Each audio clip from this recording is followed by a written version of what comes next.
صلی اللہ علیہ وسلم نے فرمایا جمعے کا دن قیامت کی نشانی ہے. قیامت کا دن جس دن قائم ہوگا جمعہ ہی ہوگا.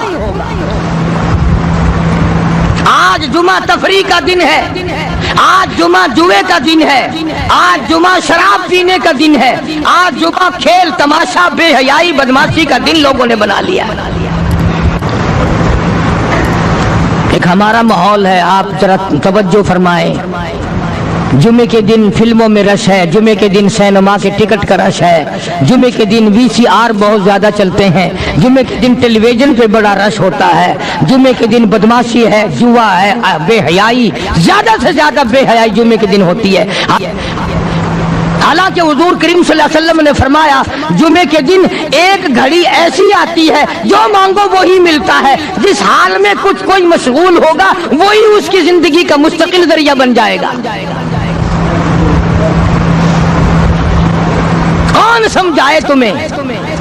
کس کے اندر طاقت اور جرت ہے کہ قوم کے دھارا پھیر سکے اور قوم کے رخ کو پھیر سکے؟ کون پھیر سکتا ہے؟ اس لیے قرآن کریم نے بار بار للکارا اور فرمایا افلم یہد لہم کم اہلکنا قبلہم من القرون. اکڑنے والوں، بدماشی کرنے والوں اور بے غیرت کمینوں، باداؤ، جب میرا قہر جوش میں آئے گا پھر ایک دو کو نہیں، پھر بستی کی بستی، ملک کے ملک اجاڑ کے رکھ دوں گا. افلم یہد لہم کم اہلکنا قبلہم من القرون.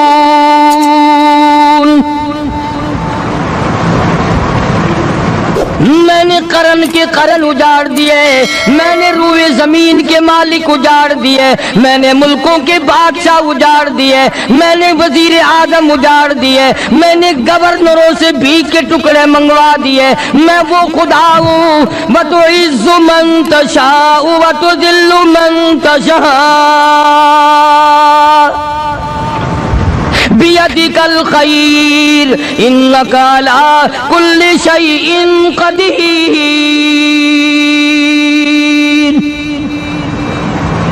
سارا نظام میرے ہاتھ میں ہے. تبارک الذی بیدہ الملک. برکتیں میرے پاس ہے، رحمتیں میرے پاس ہے، خیر میرے پاس ہے، بھلائی میرے پاس ہے، سلامتی کے خزانے میرے پاس ہے، امن کے خزانے میرے پاس ہے. وہو علی بیدہ الملک. ملک میں راج میرا. وہو علی کل شیء قدیر. ذرے ذرے پہ قبضہ میرا، پتے پتے پہ قبضہ میرا، پہاڑ کی ایک ایک کنکر پہ قبضہ میرا، سمندر کے قطرے قطرے پہ قبضہ میرا. تو ہوتا کون ہے اکڑ کرنے والا؟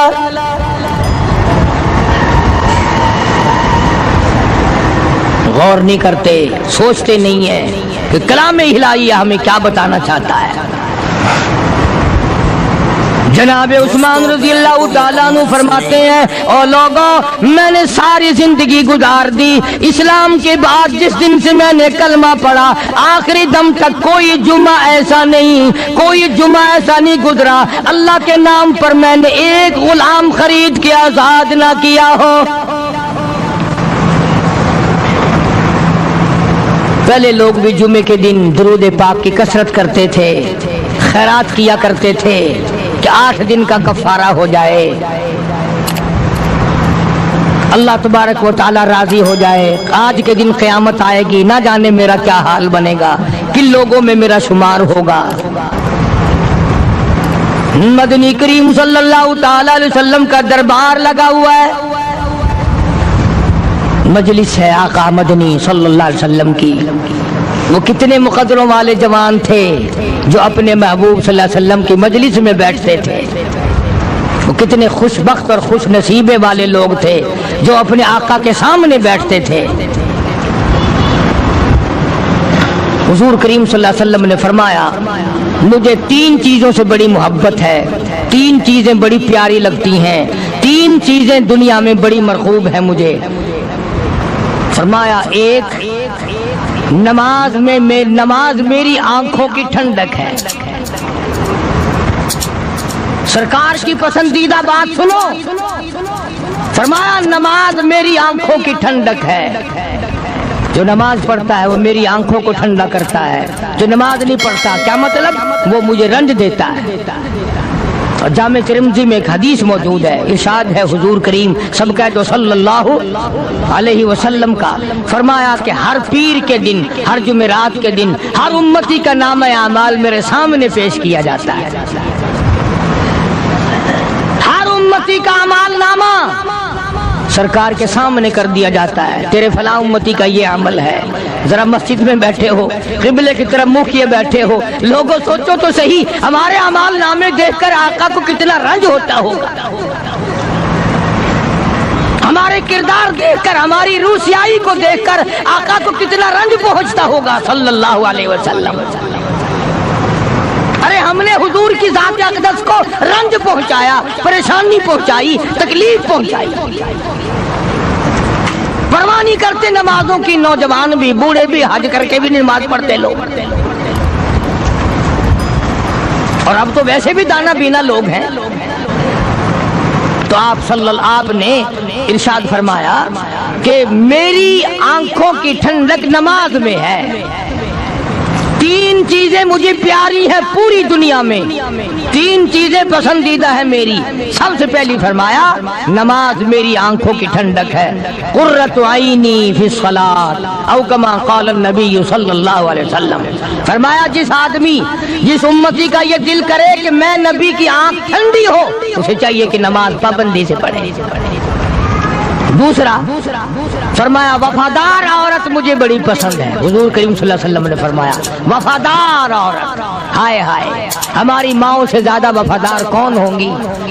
جناب عائشہ صدیقہ رضی اللہ تعالیٰ عنہ فرماتی ہیں کالی کملی والے کے گھر میں 3 مہینے چولہے میں آگ نہیں جلتی تھی،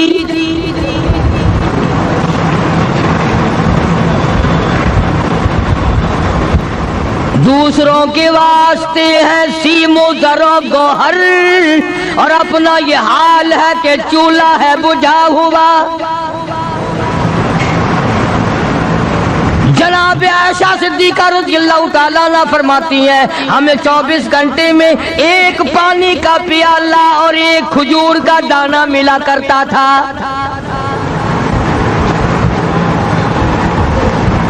کبھی اپنی ماہوں کی خوراک تو دیکھو، خرچہ تو دیکھو، اور اگلی بات سنو تو حیران ہو جاؤ۔ جناب عائشہ صدیقہ رضی اللہ تعالیٰ عنہ فرماتی ہیں اس پیالے اور کھجور کی قدر بھی تب ہوئی جب وہ بھی نہ ملی۔ پیسوں کو برباد کرنے والوں، بے قدری کرنے والوں، ذرا سوچو تو صحیح کہ کیا گھر ہے محمد عربی سب کہہ دو صلی اللہ علیہ وسلم کا۔ اسی گھر سے خیر و برکت ملی صحابہ کرام کو، لیکن دنیا نہ تھی، بلڈنگ نہ تھی، کوٹھی نہ تھی، بنگلہ نہ تھا، چہل پہل نہ تھی۔ اچھا ایک بات اور آج یاد کر کے لے جاؤ، یہ تو مجبوری ہوئی نا، یہ تو ایک مجبوری ہوئی، پریشانی ہوئی، محتاجی ہوئی کہ پانی کا ایک پیالہ اور ایک کھجور کا دانہ ملتا تھا۔ اور اگلی بات سنو تو حیران ہو جاؤ، مجبوری اور چیز ہے، اختیار سے کرنا اور چیز ہے۔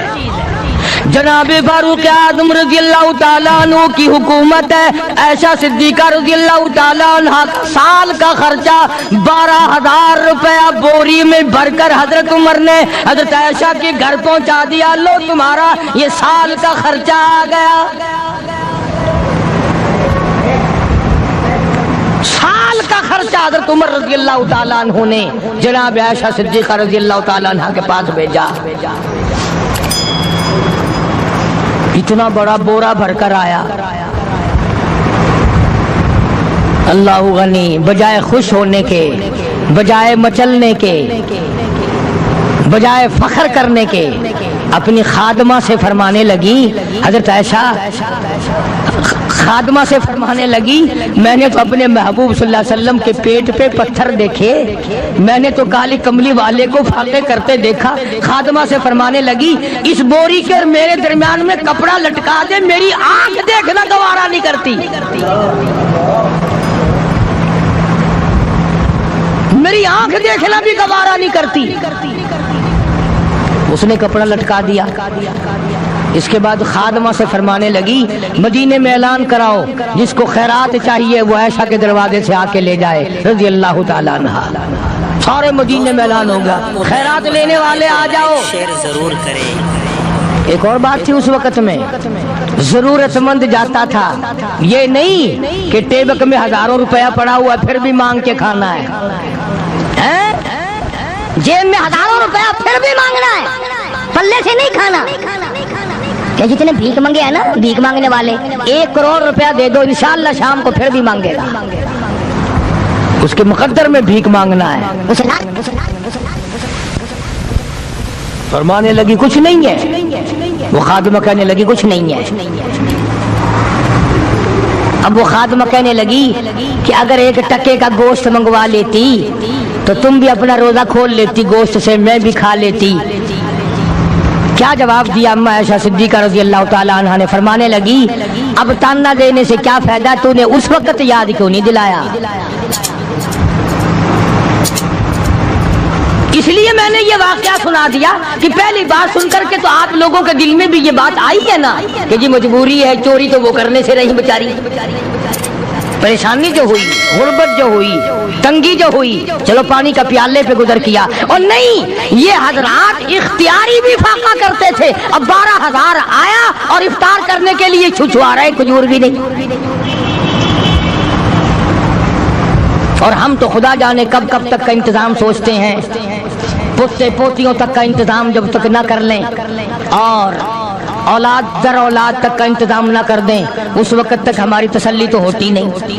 اسی کو مجذوب نے بڑے عجیب طریقے سے سمجھایا، کہتا ہے کہ آنے والی کس سے ٹالی جائے گی، آنے والی کس سے ٹالی جائے گی، اور جان ٹھہری جانے والی جائے گی، روح رگ رگ سے نکالی جائے گی، تجھ پہ ایک دن خاک ڈالی جائے گی، تیرے رشتہ دار عزیز اقربا دھڑا دھڑ مٹی پھینک کے ایسے آئیں گے گویا تجھے پہچانتے بھی نہیں۔ بڑی بڑی عجیب باتیں کہی مجذوب علیہ رحمت نے، اللہ کی رحمت نازل ہو اس کی قبر مبارک پہ، آمین کا۔ کہتا ہے سب کی سب ہیں راہ روے کوئے فنا، سب چل رہے ہیں فنا کی طرف۔ اب یہ جو ہم لوگ بیٹھے ہیں نا خوش ہو رہے ہیں، میری 50 سال عمر ہو گئی، میری 60 سال عمر ہو گئی، میری 40 سال عمر ہو گئی، میری 30 سال کم عمر ہو گئی، اور اصل بات ہمارے اور اپنے آپ کو آخرت کے لیے جس قدر ممکن ہو سکے تیاری کریں۔ آج کل بڑی رات ہے، سویرے اٹھو، کم سے کم صبح و شام ہر آدمی 1 تسبیح درود شریف کی، 1 تسبیح استغفار کی، اور 1 تسبیح تیسرے کلمے کی، یہ تو کم سے کم ہو ہی جائے۔ بکواس کرتے سو جاتے ہیں، بکواس کرتے اٹھ جاتے ہیں، بلا ہے کوئی زندگی کا معاملہ؟ اللہ سے معافی مانگتا سو جا اور معافی مانگتا اٹھ جا، خدا کی قسم اللہ کا دریائے کرم جوش میں آئے۔ تو یہ ساری چیزیں میں نے لیے عرض کی، تو وقت پورا کرنے والا حساب نہیں کہ نہ جانے کس کو توبہ کی توفیق ہو جائے۔ کم سے کم ان 3 تسبیحوں کو ہر مرد عورت لازمی پکڑ لے۔ 1 تسبیح درود شریف کی، 1 تسبیح سبحان اللہ والحمدللہ ولا الہ الا اللہ واللہ اکبر ولا حول ولا قوت الا باللہ العلی العظیم، اور 1 تسبیح استغفر اللہ الذی لا الہ الا هو الحی القیوم واتوب الیہ، یا استغفر اللہ ربی من کل ذنب واتوب الیہ، اور 1 تسبیح درود شریف کی اللہم صلی علی سیدنا مولانا محمد وعلی آل سیدنا مولانا محمد مبارک وسلم وصلی علیہ۔ جب 1 مرتبہ درود بندہ پڑھے گا 10 بار اللہ کی رحمت آئے گی، 10 گناہ معاف ہوں گے، 10 درجے بلند ہوں گے، 10 خطائیں معاف کر دی جائیں گی۔ تو کتنا بڑا اجر ہے۔ خصوصاً بوڑھوں کو چاہیے کہ وہ گپوں میں اپنا وقت خراب نہ کریں۔ خدا کی قسم قبر میں جانے کے بعد تجھے 1 سانس کی مہلت۔ پر مجھے اس بات کا افسوس ہے کہ آپ لوگ پورا مضمون سننے کی کوشش نہیں کرتے، بلکہ بعض لوگ بالکل اخیر میں سر سے، ایک ہے جمعے کی فضیلت حاصل کرنا، ایک ہے جمعہ پڑھنا، ایک ہے سینوں لہاونا، اس میں بڑا فرق ہے۔ ایک ہے سر سے اتارنا اور ایک ہے اس کی فضیلت کا حاصل کرنا۔ حدیث پاک میں آتا ہے کہ جمعے کے دن فرشتے دروازے پہ کھڑے ہو کر کے حاضری لگاتے ہیں۔ ہاں، اللہ صاحب مل کی ٹیکسٹائل مل کی حاضری کا تو پتا ہے، مسجد کی حاضری کا کوئی پتا نہیں۔ اگر دیر ہو جائے تو وہ گیٹ کیپر واپسی کر سکتا ہے، اگر دیر میں آیا تو یہ فرشتہ نہیں کہتا، لانتی ہوا پیچھے سے۔ بہت مدت کی بات ہے، علامہ یوسف بن نور رحمۃ اللہ علیہ زندہ تھے، میں کراچی تھا، تو حضرت نے مجھے فرمایا کہ جمعہ ہمارے یہاں پڑھا دو اب کے۔ میری والی وہ جمعہ پڑھاتا تھا ان دنوں میں، تو میں جب گیا تو ہم ایک چھوٹے سے دروازے سے داخل ہونے لگے۔ ایک پٹھان کہنے لگا پرلے دروازے سے چلو، میں بھی ادھر سے جاتا ہوں۔ میں نے کہا کیوں؟ کہنے لگا فرشتہ ادھر رجسٹر لیے کھڑا ہے، تم ادھر سے گھس جاؤ گے تمہارا حاضری نہیں لگے گا۔ وہ کہنے لگا فرشتہ بڑے گیٹ پہ کھڑا ہے، ادھر چلو۔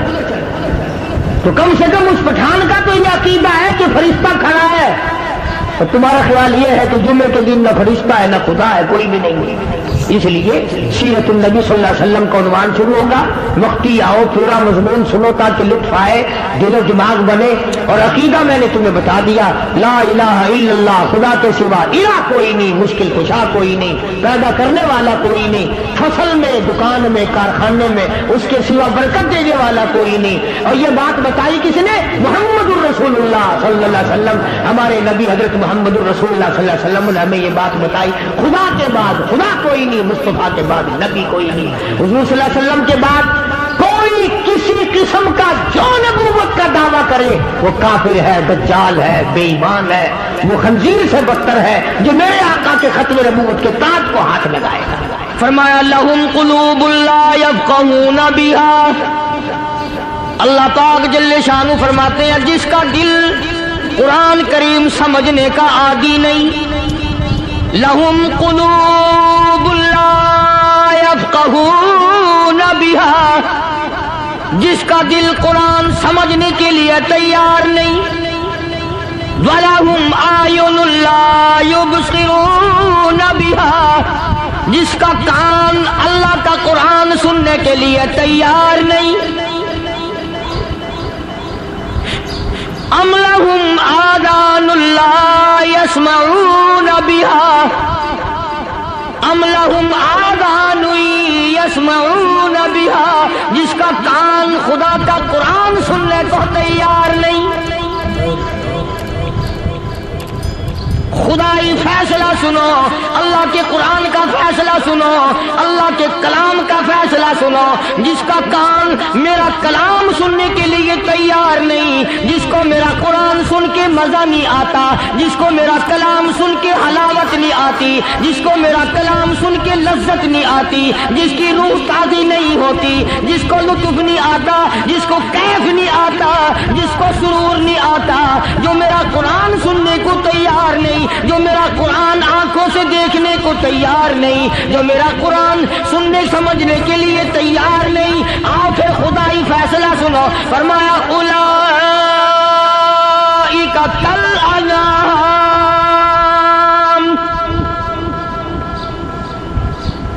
میرا فیصلہ نہیں، کسی پارٹی کا فیصلہ نہیں، کسی فرقے کا نہیں، کسی طبقے کا نہیں، کسی جماعت کا نہیں۔ فرمایا اولئک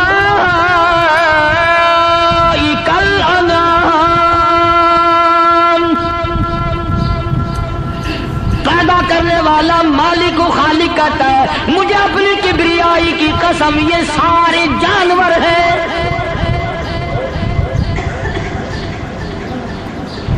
یہ سارے کے سارے جانور ہیں، یہ درندے ہیں جو ایک دوسرے کو چیر پاڑ کر کھاتے ہیں، یہ درندے ہیں جو ایک دوسرے کا خون پیتے ہیں۔ فرمایا بل ہم اضل، جانوروں سے بھی بدتر۔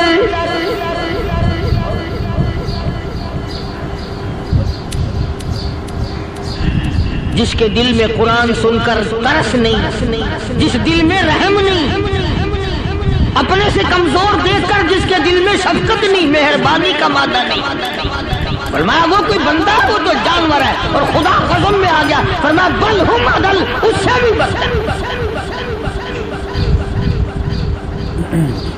اللہ والے جو ہیں وہ ان خصلتوں کو دور کراتے ہیں، اور وہ آدمی کے مزاج اور دل میں سے ایسی چیزیں نکالتے ہیں جو اس کی بربادی کا ذریعہ بنتا ہے۔ دل کی بیماریوں کا کسی کو فکر نہیں، بخار ہو جائے آپ چڑھ جائے آپ کو پتہ چل جاتا ہے، نزلہ ہو جائے آپ کو پتہ چل جاتا ہے، کھانسی ہو جائے پتہ چل جاتا ہے، دل کی بیماریوں کا کیا پتہ چلے؟ صحابہ کرام رضوان اللہ تعالی علیہم اجمعین کی جماعت کے اللہ پاک کے محبوب